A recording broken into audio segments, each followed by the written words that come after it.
All right. Hello, hello. I am Danielle Kroot, and today I'm going to be talking to you about strength training for the winter weekend warrior. So how you can take your snow sports to the next level. So a little bit about myself. I am a doctor of physical therapy. I graduated from Sacred Heart University in 2013. I've been practicing in outpatient orthopedics since then, and in the past 4 to 5 years, I have specialized in working with the active population, specifically runners and triathletes. As you can see, I am a runner and triathlete myself, but I do dabble with some skiing. It is not my expertise by any means. I leave that up to my husband, but I have enjoyed getting a little bit better at downhill skiing and hopefully taking up alpine skiing, cross-country skiing this year. So I am also the owner of Starting Line, which is a physical therapy company.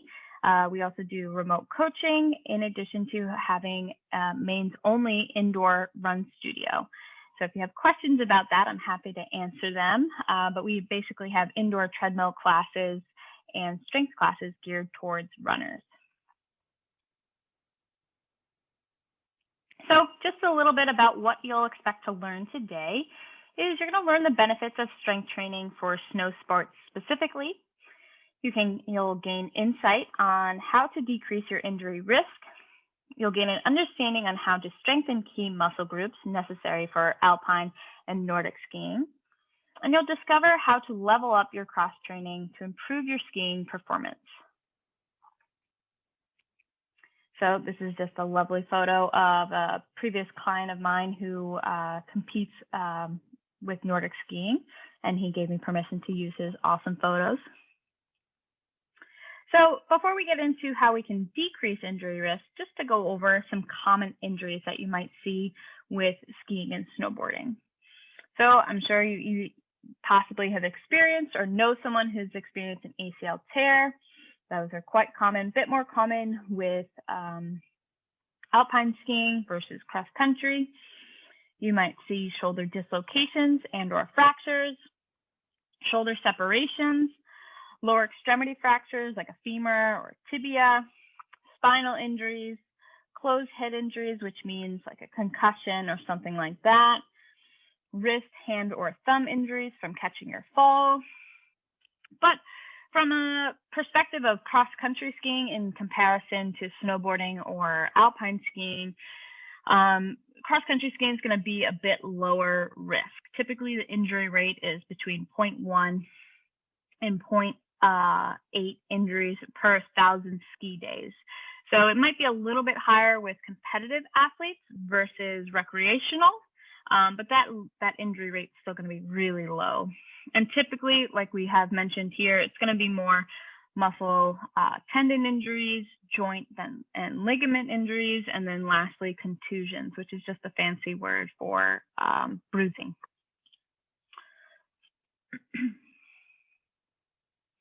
So some common causes of injuries can include time skiing or snowboarding without rest, skiing or snowboarding above your ability level. So if you're not quite ready for some harder terrain, but you do it anyways, that could put you at a greater risk.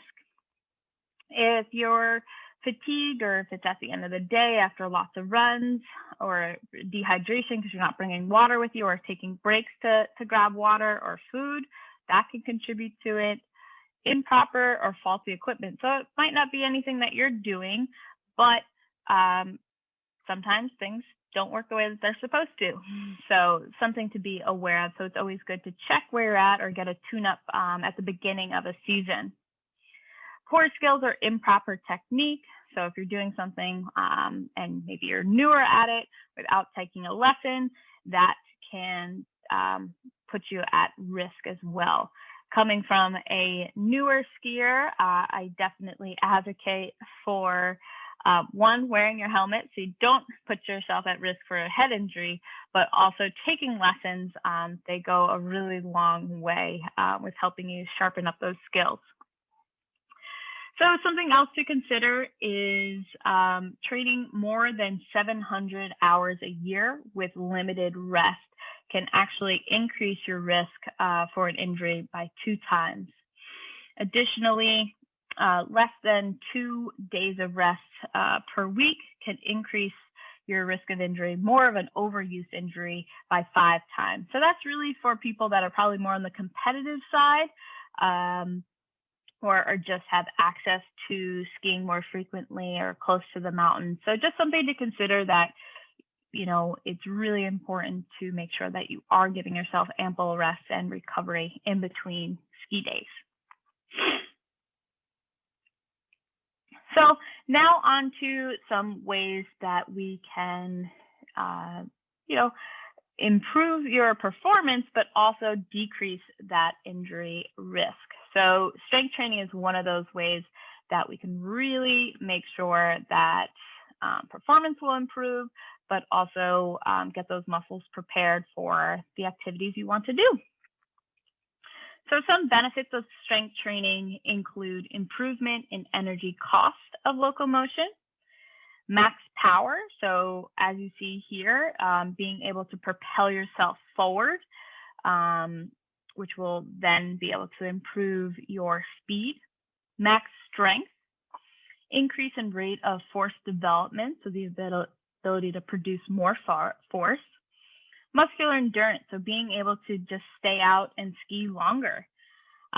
What the studies have looked at is that it's actually most beneficial to strength train when it's performed together with the aerobic exercise that you are wanting to do this winter. So whether it's snowshoeing or cross-country skiing or downhill skiing, whatever, or snowboarding, whatever it might be, these things can be performed in conjunction with each other and still have a great effect. They don't have to be one or the other.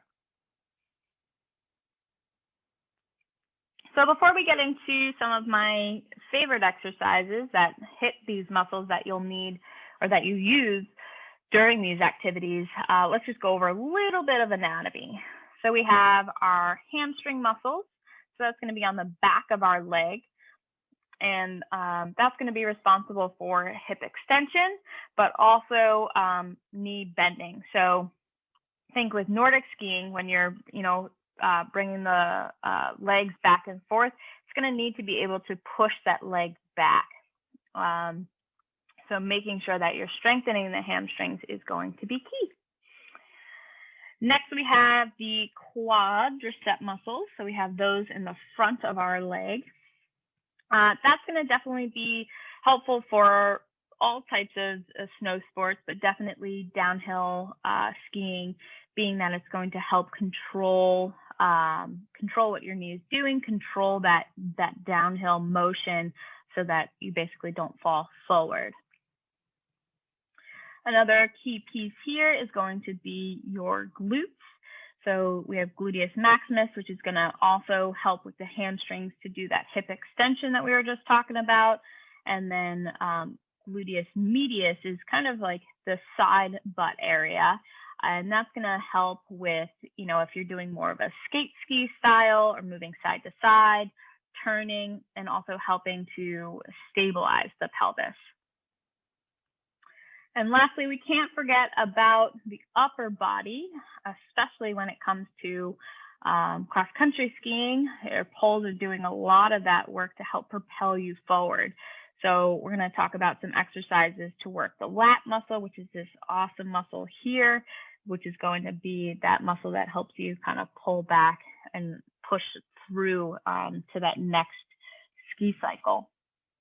Then we have the middle and lower traps, which are going to play a role, the rhomboid. So really focusing on the middle back muscles.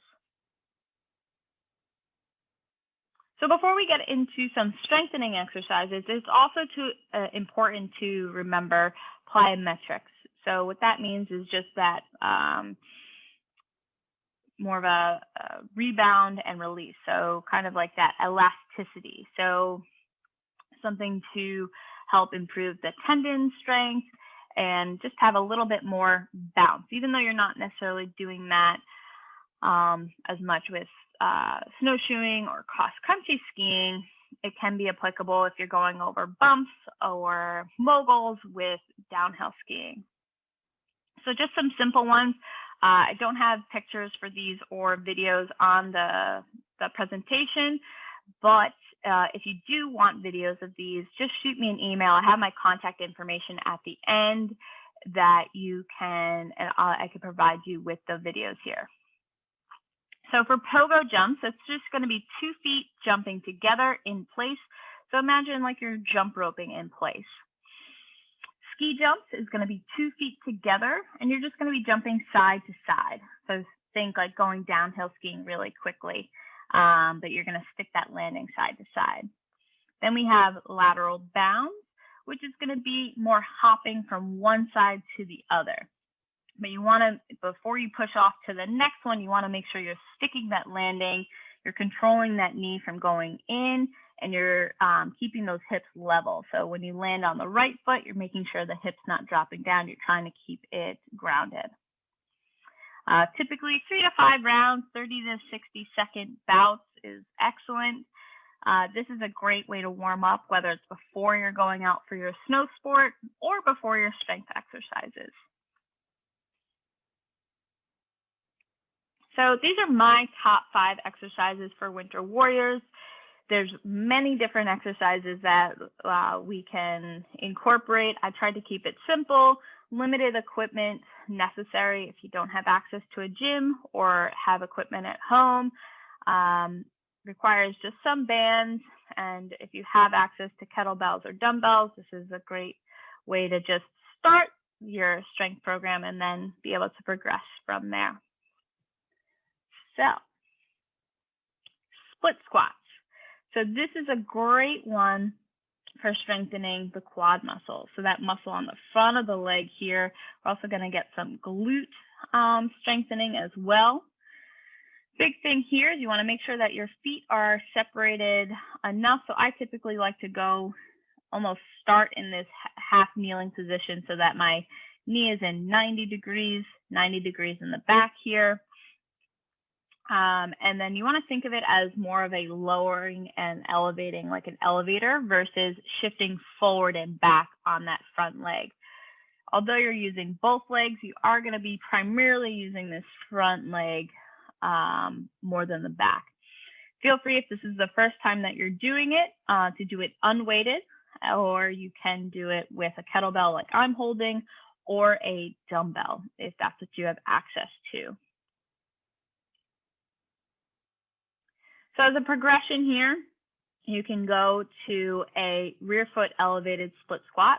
That's going to make it a little bit more challenging, a little bit more single leg loading.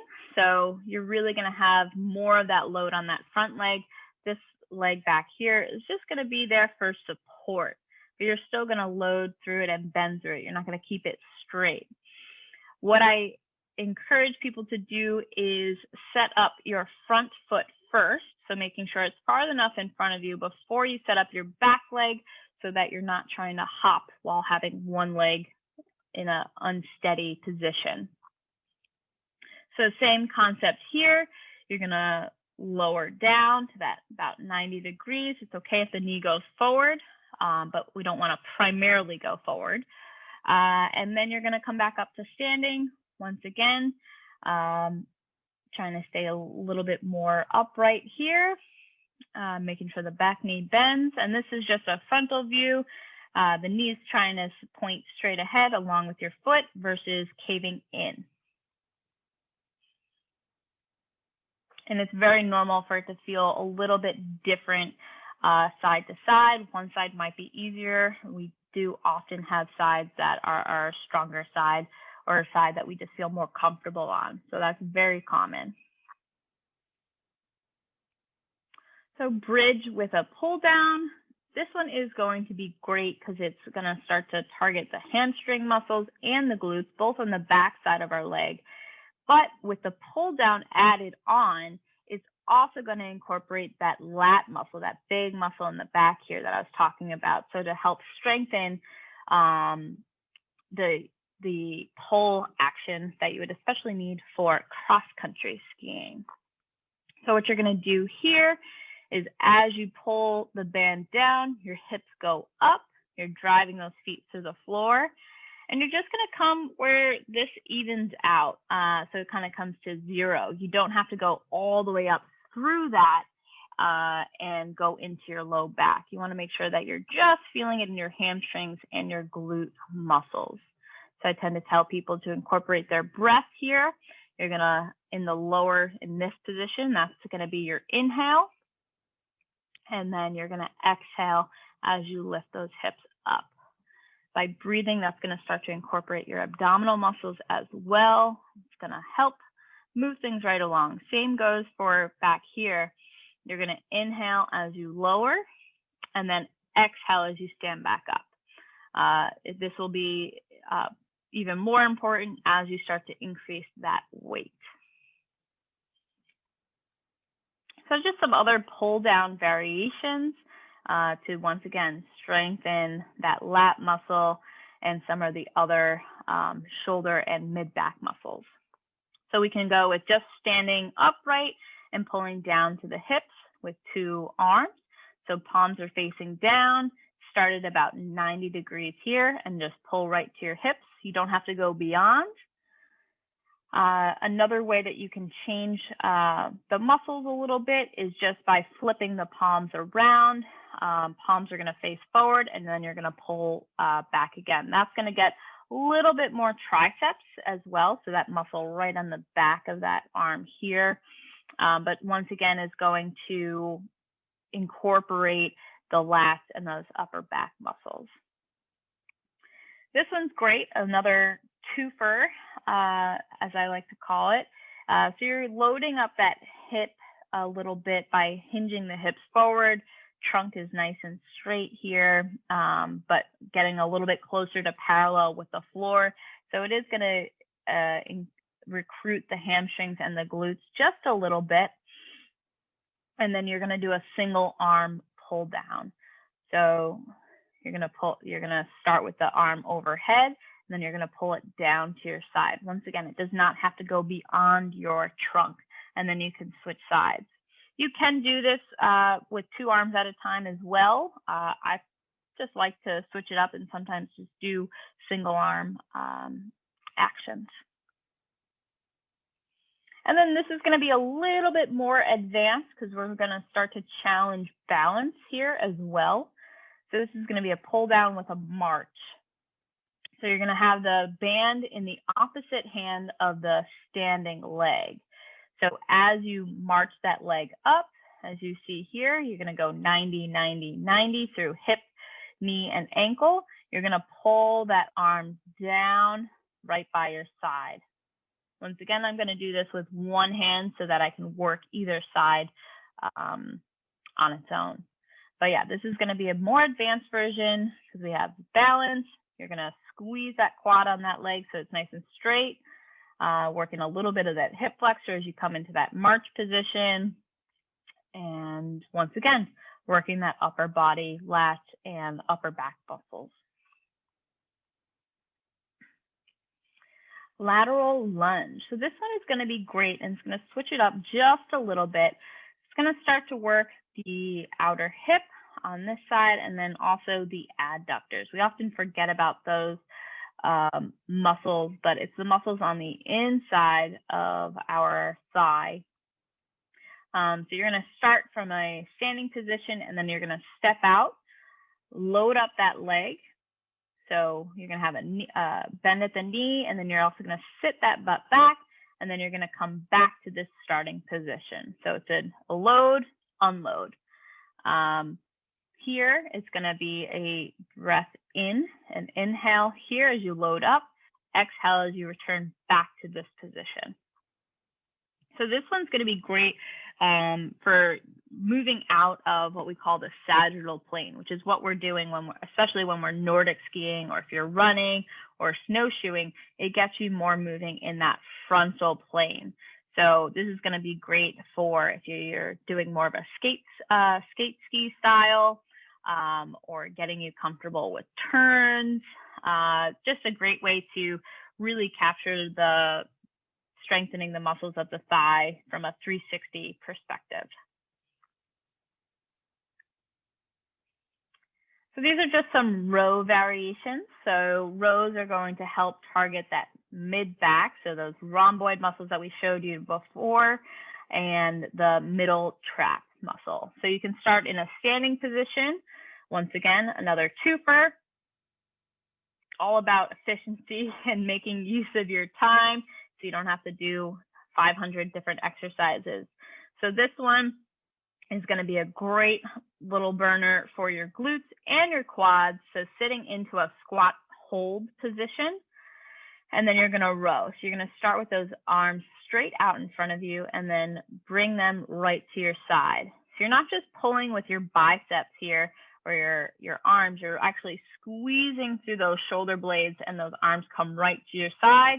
And then you're going to fully straighten those arms out in front, allowing those shoulder blades to come forward. So imagine these are your shoulder blades.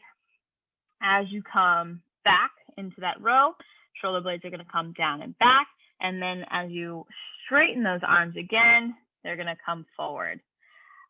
So making sure that you're going through that full range of motion. As a progression, you can move to what's called a tripod row.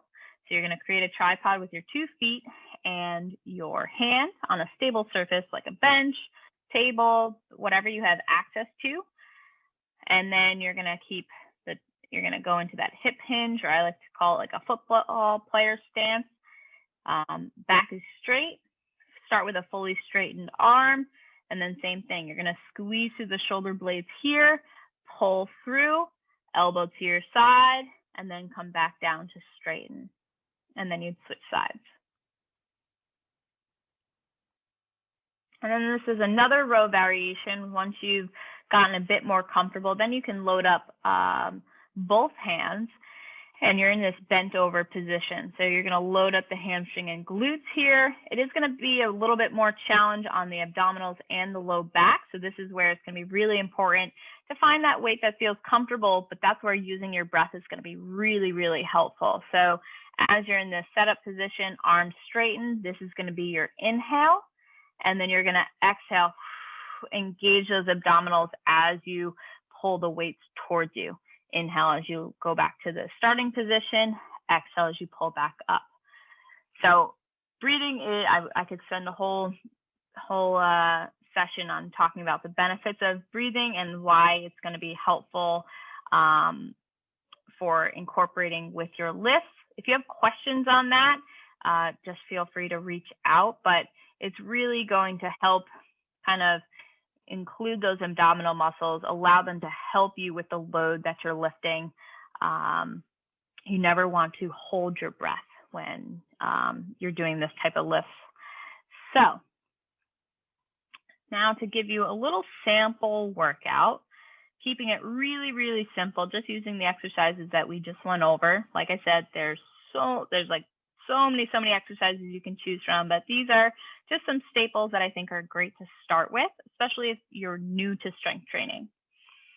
So we have, you're going to do, how it works is with the A1 and A2, you're going to do a split squat, 8 on either side, and you're going to go right into the bridge with a pull down, and then you'll repeat that whole circuit 3 times.